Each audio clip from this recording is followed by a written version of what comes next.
If you landed here right now, I want you to hear me clearly. This is not random. Not because I'm trying to sound mystical. Not because I'm trying to hypnotize you into staying. But because there is a very real pattern in human experience. Right before a breakthrough, right before you cross a threshold, right before your life finally shifts into a new level, you receive a message that you almost ignore. And most people do ignore it. They scroll, they distract themselves, they save it for later. They tell themselves, I'll come back when I have time. And then they stay trapped in the same reality for another year, another decade, sometimes another lifetime. So I'm going to say this with calm authority.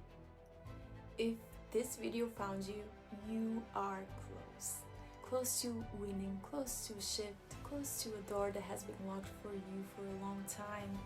But there is an opponent, quiet, intelligent, Asian, that shows up right at the edge of victory. And it does not attack you with a punch, it attacks you with a whisper. It attacks you with a thought that sounds like your own voice. Who do you think you are? What if it doesn't work?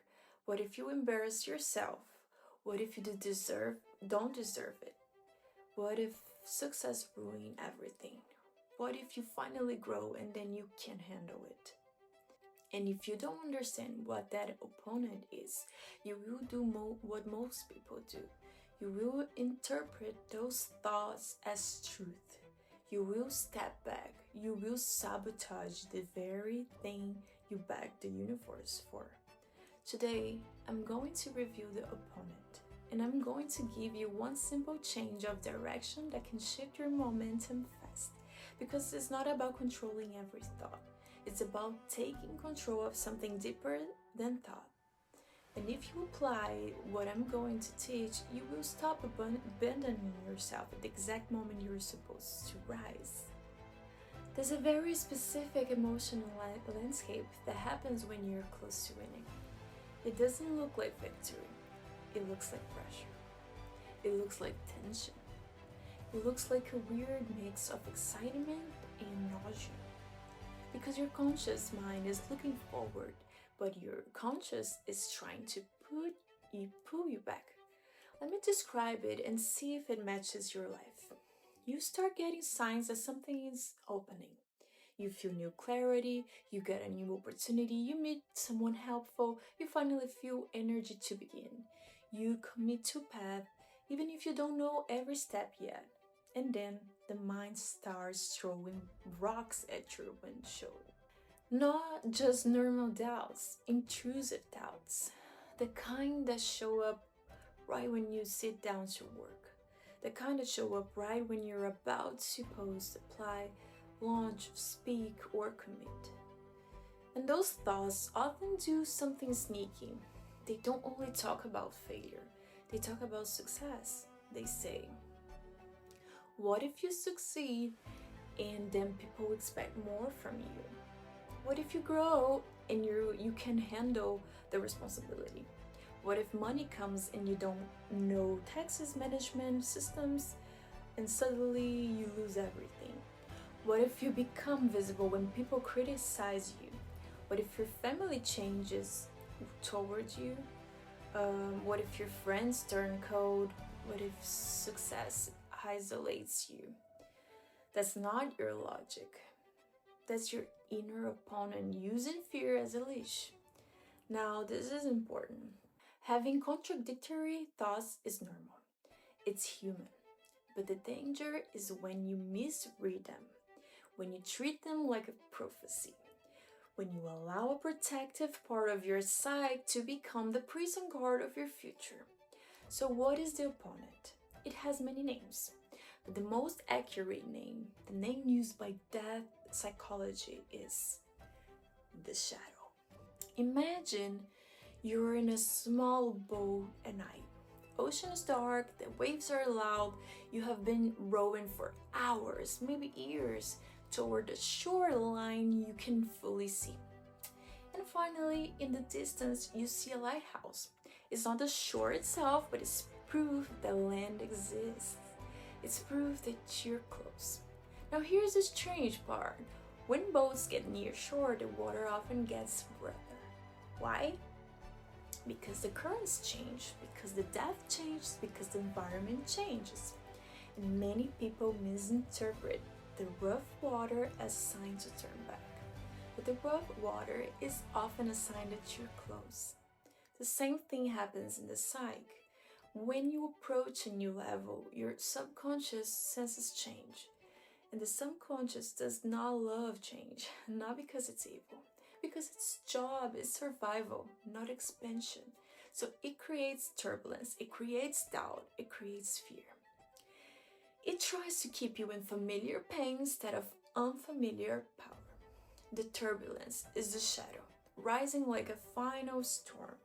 So if life feels intense and messy right before a breakthrough, it's not always a sign you're doing something wrong. Sometimes it's the sign you're about to cross into a new identity.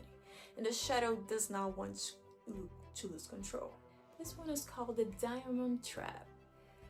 Why people quit right before winning. You have probably seen that classic image, someone digging underground, exhausted, covered in dust.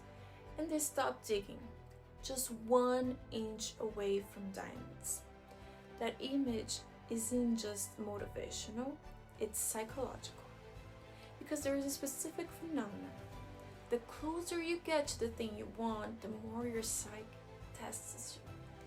Not to punish you, to reveal what still lives inside you. If you still carry shame, guilt, fear of visibility, fear of responsibility, fear of being judged, fear of losing love, fear of outgrowing your old life, then those fears become loud at the edge of success.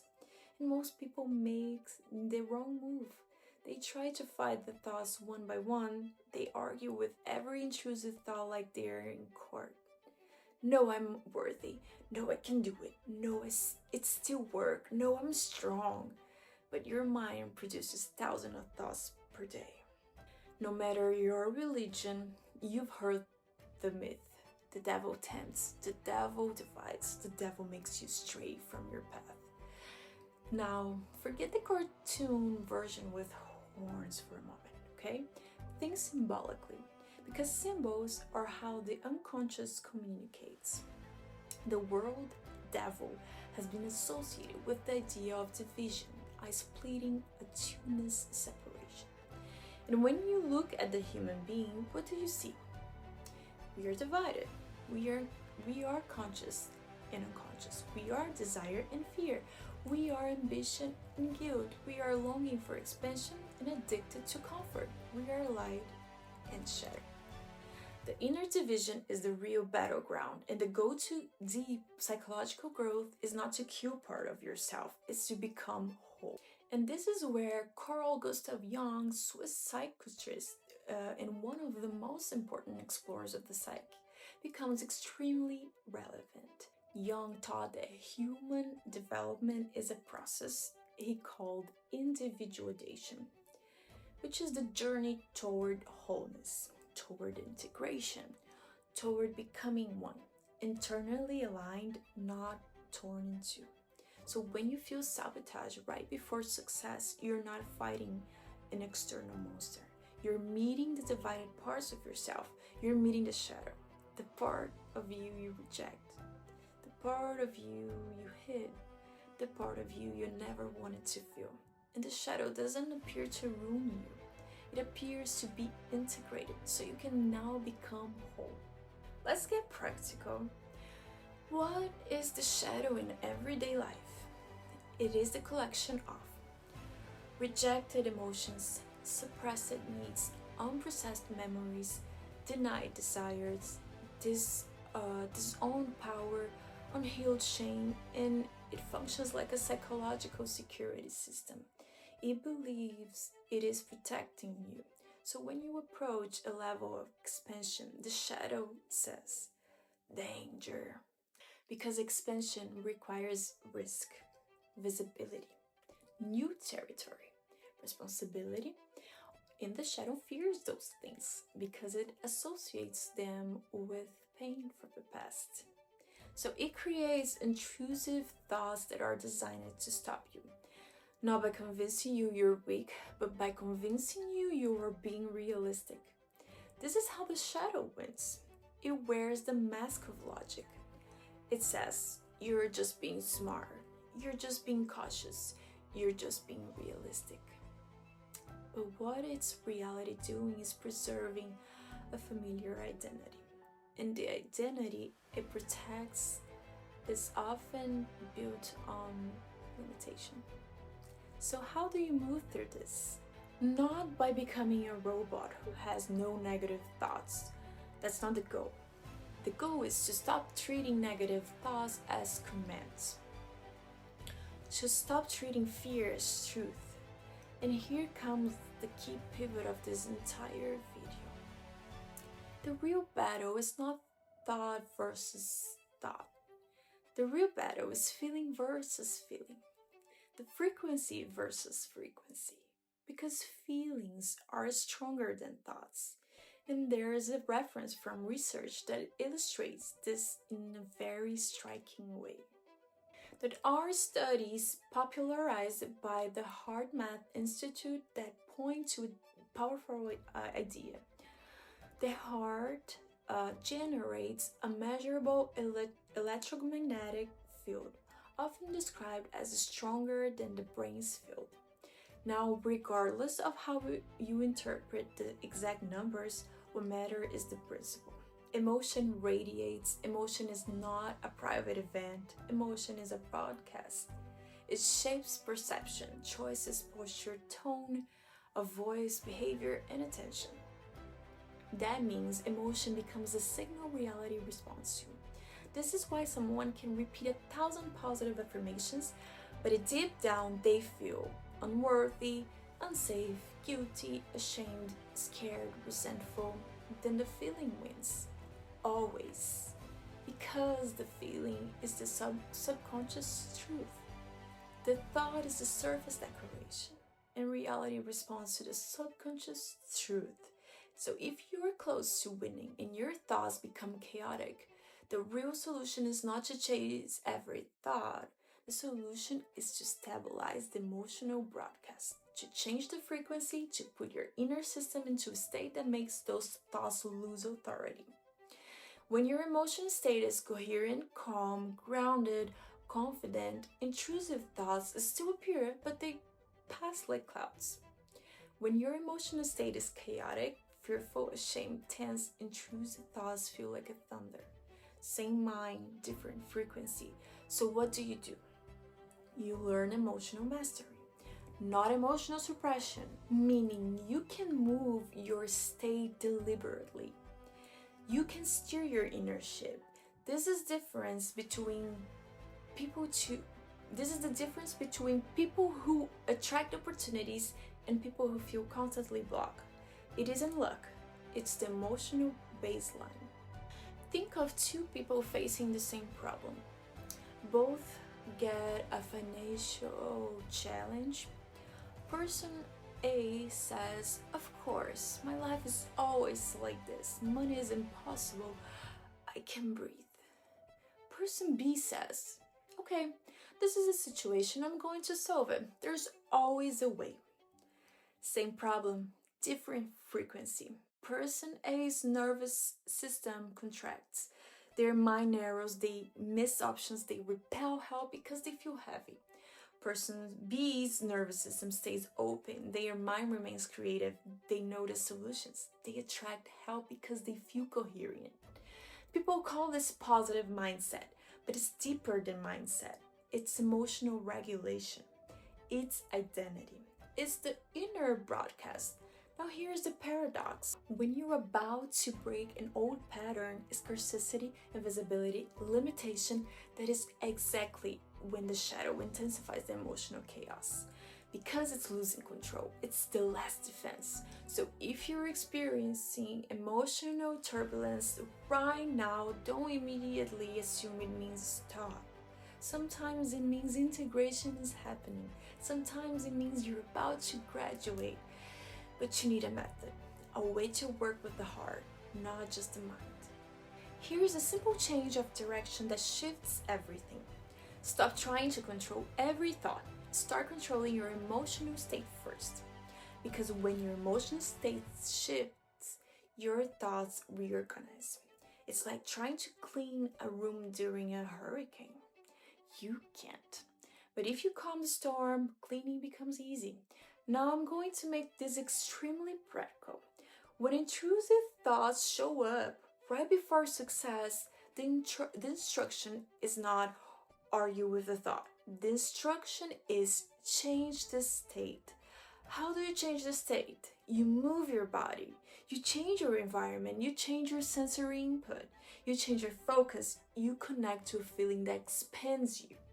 Because the heart-filled emotional broadcast is your most powerful lever. Let me guide you through a simple practice you can do right now. Do this with me. Relax your shoulders. Inhale slowly through your nose. And as you exhale, imagine your chest softening like your heart is unclenching. Now bring to mind one thing, just one, that naturally creates a feeling of appreciation. It can be a person that has been kind to you, a memory of relief, a pet, a moment in nature, a small win you rarely celebrate. Even the fact that you're still here, still trying, let the feeling be real, not forced, even if it's small. Now ask yourself, what does this feeling want me to remember? And you will notice something subtle. When appreciation is present, even faintly, fear loses some of its grip because the nervous system cannot fully contract while gratitude is alive. Now I need you to say something that many people resist. If you want to win, you must protect your emotional environment. Because feelings are contagious. Heavy environments drag you down. Even one conversation can collapse your state. One person can enter your day like a storm cloud. Someone talked about you. Did you hear what happened? Let me tell you this depressing story. You never guess what went wrong. And suddenly your heart closes, your mind spirals, your body tightens, your frequency drops. Successful people are not lucky. They are disciplined about their emotional food. They curate their inputs. They choose environments that reinforce coherence. They limit exposure to people who constantly broadcast fear, gossip, cynicism, and chaos. This isn't arrogance. This is hygiene. You don't drink dirty water and call it humility. So why would you let your nervous system drink emotional poison every day? If you're serious about winning, especially winning and keeping it, you must begin treating your emotional state as sacred. Because your emotional state is the bridge to your subconscious. And the subconscious is where your patterns live. Your confidence pattern, your money pattern, your love pattern, your self-worth pattern. Every feeling is a subconscious trigger. And the feelings you repeat become the life you live. Now, please listen to me. Not like a motivational speaker or a mentor, okay? If this video found you, it doesn't mean you're special in an ego way. It means you're a psychological threshold. Your old identity is cracking. Your old comfort zone is weakening.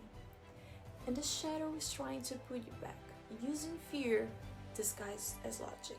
But you have a choice. You can treat fear as a stop sign, or you can treat fear as a signal that you are leaving a familiar cage. And here's the truth that will mature you. The shadow doesn't disappear because you want it to. The shadow integrates because you choose wholeness. You choose to become one inside, no longer divided, no longer two people, the dreamer and the doubter fighting for the steering wheel. You become a single being with a single direction, forward. So here's the contract you make with yourself today. When intrusive thoughts appear, I will not panic. When fear rises, I will not obey it. When the shadow whispers, I will not abandon my future. I will shift state. I will protect my emotional field. I will choose coherence. I will remember that feeling is the broadcast reality response to. And I will walk forward even with trembling hands, because trembling hands still build the new life. This is not about becoming fearless. This is about becoming whole. And wholeness is the real victory. If this message hit you, you're ready for the next level of inner mastery. This is what we do here at Center of Expansion 5D. We train the inner world so the outer world is forced to reorganize. So subscribe to the channel and turn on notifications, because this channel is for people who are done being controlled by inner division. You're closer than you think. Protect your heart, steer your state, integrate your shadow, and keep digging, because the diamonds are not ahead of you. They're beneath the next inch. Thank you for being here. Love and light from my heart to yours.